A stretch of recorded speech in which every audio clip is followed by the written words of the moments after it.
Good afternoon, everyone.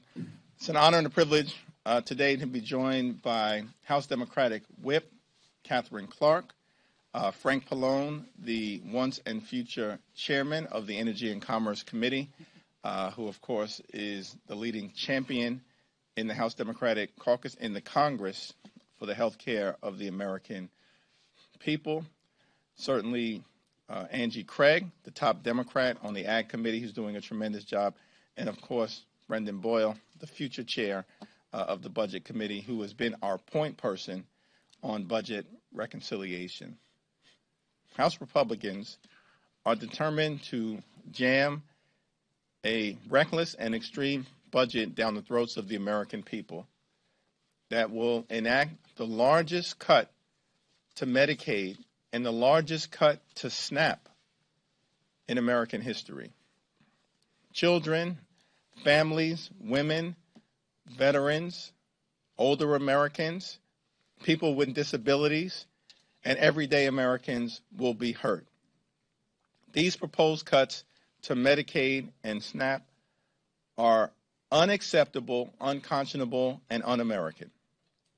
Several so-called swing seat and moderate Republicans have indicated that they are opposed to these devastating proposed cuts to SNAP and Medicaid. House Democrats earlier today, led by Brendan Boyle in terms of the discharge petition, and Frank Pallone and Angie Craig as it relates to the underlying legislation, hands off Medicaid and SNAP, have given Republicans an opportunity to actually not simply talk about defending the best interests of the American people, but be about it.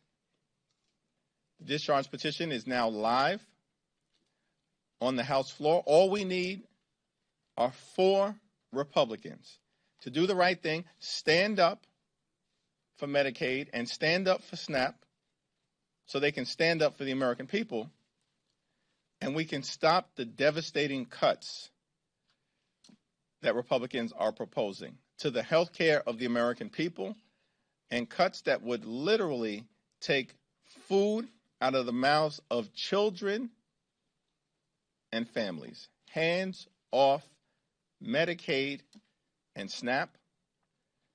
I thank Frank Pallone, Angie Craig, and Brendan Boyle for their leadership on this effort. All we need are 4 House Republicans to join Democrats in protecting the health care and the nutritional assistance of the American people. Catherine Clark. Thank you, Mr. Leader. Thank you for all that you are doing on behalf of the American people. And let's just look at where we are. In just over 100 days, the president has already spiked the cost of groceries. Thanks to his tariffs, we have empty ports. And we're weeks away from those empty ports turning into empty shelves and even higher prices, making it harder to put food on the table, making it harder to see a doctor, making it harder to afford housing, all to fund tax breaks for the wealthiest few. It seems like the Republicans these days have 2 settings. 1, waste time, or 2, actively make things worse. This week, they're renaming the Gulf of Mexico to fill time while they finalize how to kick moms and kids and seniors off of health care, how to take food and school lunches away from the people of this country and our children. All of this poses a question for those House Republicans who like to call themselves moderate. Here's a chance for you, your friends, your fellow moderates, to show you actually care for your constituents. It only takes a handful of Republicans to stop this, just a few, to protect Medicaid and save working families from losing their health care and going hungry. Try asking them in the halls today. Let's see if they're ready to vote for the people they represent. And it is my pleasure to yield to Ranking Member Brendan Boyle, and we are so grateful for all the work in bringing this discharge petition forward. Thank you. Well, thank you to Catherine, the next majority leader of the United States House of Representatives, and thank future Speaker Jeffries, as well as my colleagues, Frank Pallone and Angie Craig, with whom I partnered a few weeks ago to introduce the legislation Hands Off Medicaid and SNAP. Today, I filed a discharge petition that right now is live in the House. 10 a.m. was proud to be the first signer. And as Catherine and Hakeem both mentioned, all we don't need 100% of House Republicans. We don't need a majority of them. We need 2%. 2% of House Republicans. And by the way, there have been far more than 2% on TV who have been saying, oh, no, I would never cut Medicaid. I would never cut SNAP. Not me. Okay, prove it. Right now in the House, you can go down there, take about 15 seconds, sign your name, and we can have an immediate vote to protect Medicaid and to protect SNAP. Because if that doesn't happen, Republicans have already voted in the House. Every single one of them but one voted for the largest cut to Medicaid in American history. And on top of that, the largest cut to SNAP in American history. And why? To help subsidize tax cuts for the top 1%. It is wrong, it is immoral, and it is bad economics. So to those Republicans who, and especially living in Philadelphia, every election time I see a lot of TV ads. It is amazing how moderate suddenly some Republicans become at election time, every 2 years and every 4 years. Well, here is an opportunity to actually prove it, not at election time, to make a real difference. Just 4 House Republicans can make the critical difference to ensure that Medicaid and SNAP are entirely protected. I'll close with this. This is not some abstract Washington, D.C. issue. 44% of my constituents in working class neighborhoods of Philadelphia that I'm proud to be from and represent, 44% are on Medicaid. My neighbors will have their lives deeply impacted in a negative way if these Medicaid cuts go through. We are doing everything we can to prevent them. And with that, I am now proud to introduce almost a neighbor from New Jersey, the past and future chair of the Energy and Commerce Committee, Frank Pallone. Thank you, Brendan. Thank you, Brendan, and thanks to all our leadership and Angie and all of us involved here today. I'm going to take a cue from you. You said that you just need 1 or 2 from the 2%. Philadelphia. On the other side of the river, I have 3. And we could just use those 3 and maybe 1 more from Philadelphia. Deal. And we'd be there with the 4. And believe me, I'm trying to get them. I don't know how easy that's going to be. Look, I think it's clear to most of you that the Republicans are in disarray. On our way over, they were meeting this morning, trying to figure out what to do in the Energy and Commerce Committee. I saw one of them leave the room as we were on our way over here. And they're in disarray because many of them know that their constituents would be negatively impacted by these Medicaid cuts, whether it's at nursing homes or it's people who just lose their health insurance or people with disabilities. All of these things they're very well aware of are going to have an incredibly negative impact on their constituents' health care. But they all voted for this reconciliation bill that, as far as the Energy and Commerce Committee is concerned, says that we have to cut $880 billion. And there's no way to reach that. The CBO has told us no way to reach that without most of it coming from Medicaid. And, all 3 of my New Jersey guys have said at some point that they don't want to cut Medicaid. And so what we're saying is, great, here's the opportunity. You just go down there and you sign this discharge petition, and it'll make sure that Medicaid and SNAP is not included in the reconciliation bill. But, of course, they're probably not going to do that because they know that the reconciliation bill requires these cuts in order to achieve the tax cuts that they want to do for the very wealthy, for billionaires, and for large corporate interests. And so they're in a dilemma. we're going to make their dilemma easier by saying, just sign this discharge petition and we'll be fine. Medicaid will be fine. SNAP will be fine. And it's kind of like, throwing down the glove. Here's your opportunity. Take it. And then we will believe what you've been saying. So I'm just, we're just going to keep this up until we get there, because we do not want to see these Medicaid cuts or these SNAP cuts that are so, would be so devastating. And with that, I will yield now to the ranking member of the Agriculture Committee, who's going to talk about the SNAP cuts. Well, thank you so much. It's certainly an honor to be able to stand with my colleagues here today, and an honor, Leader Jeffries, to be able to stand up for the Supplemental Nutrition Assistance Program in this country. My Republican colleagues, as you all know, have indicated that they want to cut $230 billion from the SNAP program. Doing that would roll back, just think about this for a minute. The SNAP program provides $6.20 on average to hungry Americans. That would roll that back to $5 at a time when the nation's food costs are out of control, and the president and this administration promised that this would be their number one priority. This hasn't even risen to any priority within this administration. Now, the Ag Committee, my majority, and Chairman Thompson, they keep hoping and praying that the Senate will save them. Folks, the Senate's not going to save you. This committee is actually going to be asked, I believe, next week to cut more than $230 billion, because now they want to roll essentially part of the Farm Bill into reconciliation, which means they're going to have to cut even more from SNAP in order to achieve this.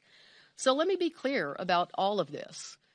Many of the ideas coming out of Republicans on this committee, just a 10% cost share, if they choose to move in that direction, is a $400 million a year hit to the state of Pennsylvania.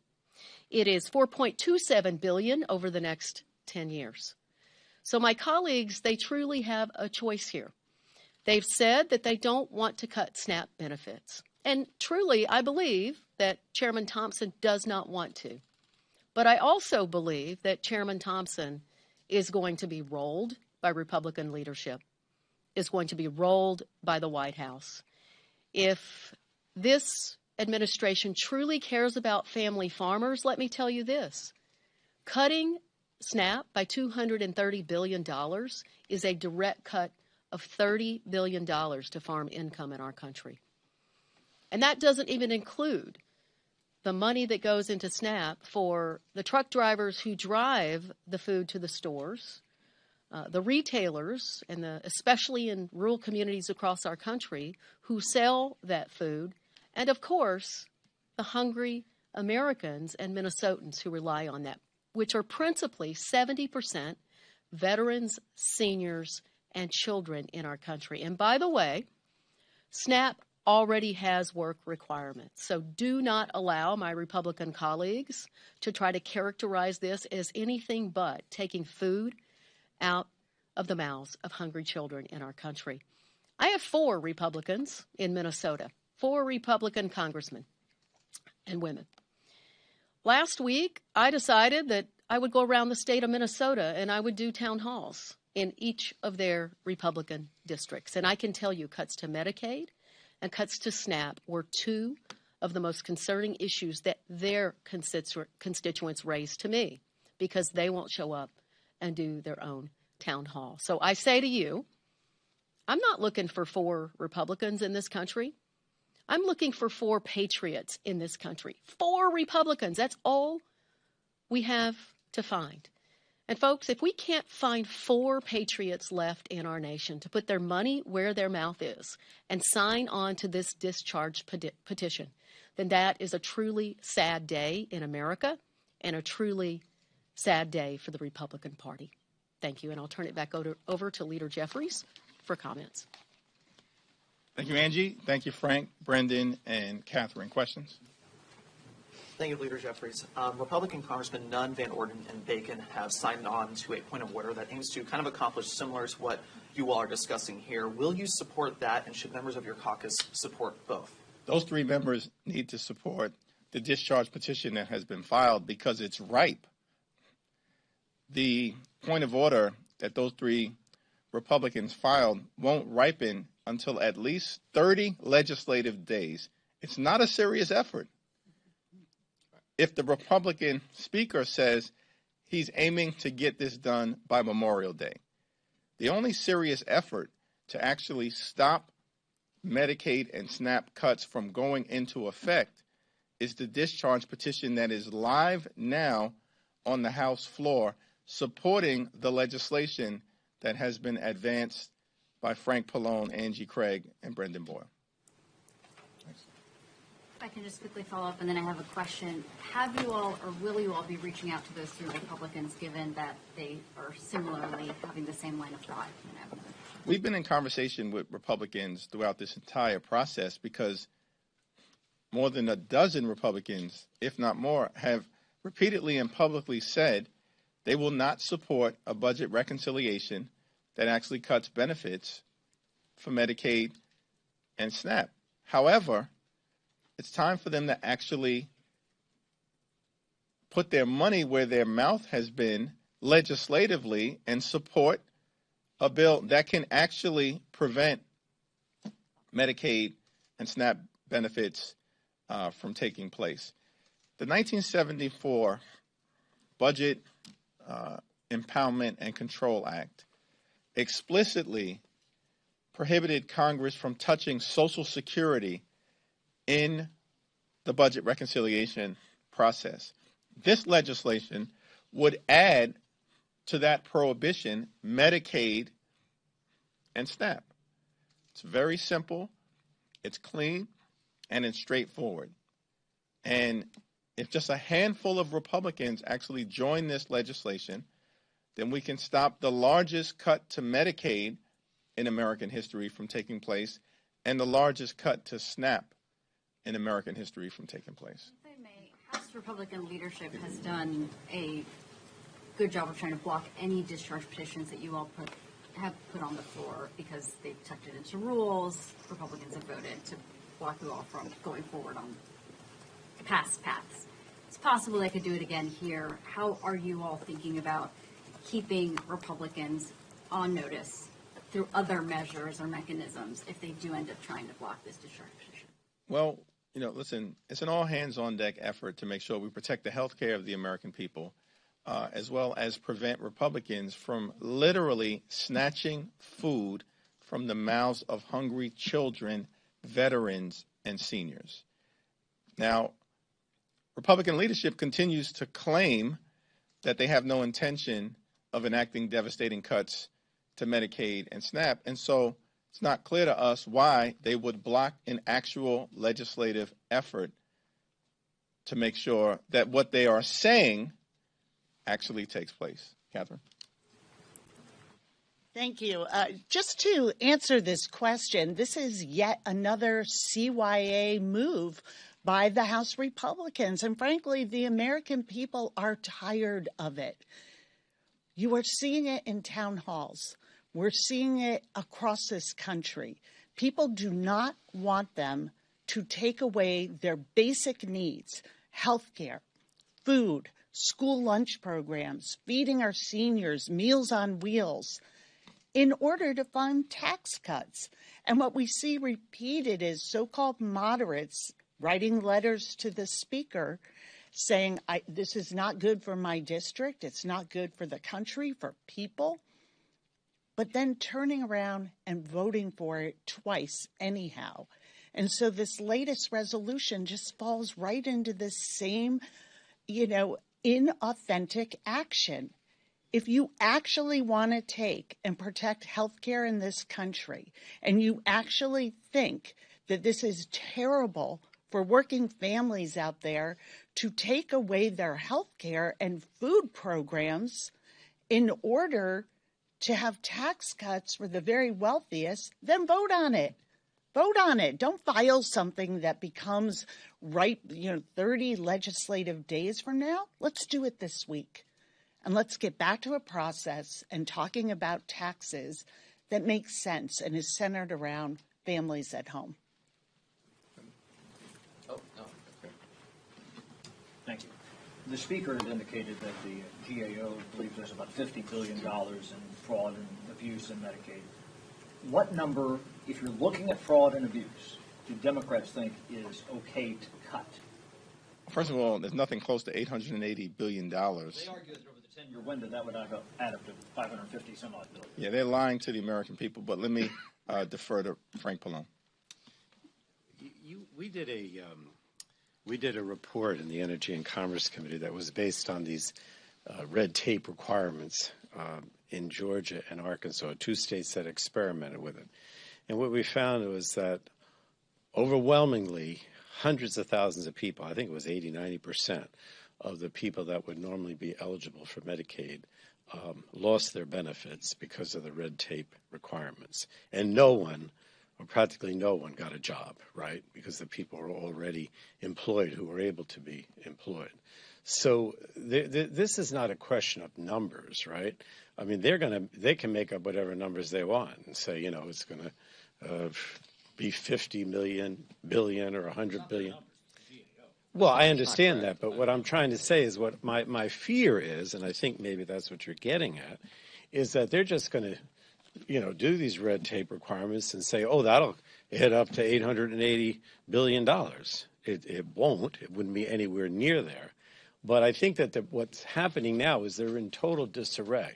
They don't know what to do. They know they can't reach these numbers, and so they're probably going to say, oh, we'll have all this red tape, and somehow that's going to reach the number. But it's not. And the only thing that it's going to do is to make sure that most people who are eligible for Medicaid don't get it and lose their health insurance. That's right. Brendan? Yeah. So, Chad, just if I might, because this came up in our 12-hour Budget Committee markup, and after this, my staff will provide you with the details. GAO later did a revision of that GAO report, the initial report, and they revised that number significantly downward. They also said that this should not be, it's a little bit contradictory on their part, but they said this should not be interpreted as a definitive figure. But again, happy to provide those details because I know the Republican side kept quoting that $500 billion figure over 10 years, but even GAO is not standing by that. Question also has to be asked. Why are House Republicans jumping through hoops to try to cut Medicaid, the health care of the American people, and cut nutritional assistance? It's all in service of enacting massive tax breaks for their billionaire MAGA donors like Elon Musk. The simple approach here, mathematically, is just to eliminate the tax breaks that you're trying to enact as it relates to your extreme MAGA Republican donors. And then you don't have to consider cutting Medicaid. You don't have to consider cutting SNAP. You don't have to consider cutting educational or housing benefits that the American people have earned and have come to rely upon. This is all being done in service of rewarding their donors like Elon Musk. And it is unacceptable. And Republicans can't explain that rationally to the American people. And so as a result, they go to old reliable waste, fraud, and abuse. Of course, Democrats are open in every instance to try to make sure that the federal government is effective, efficient, and equitable.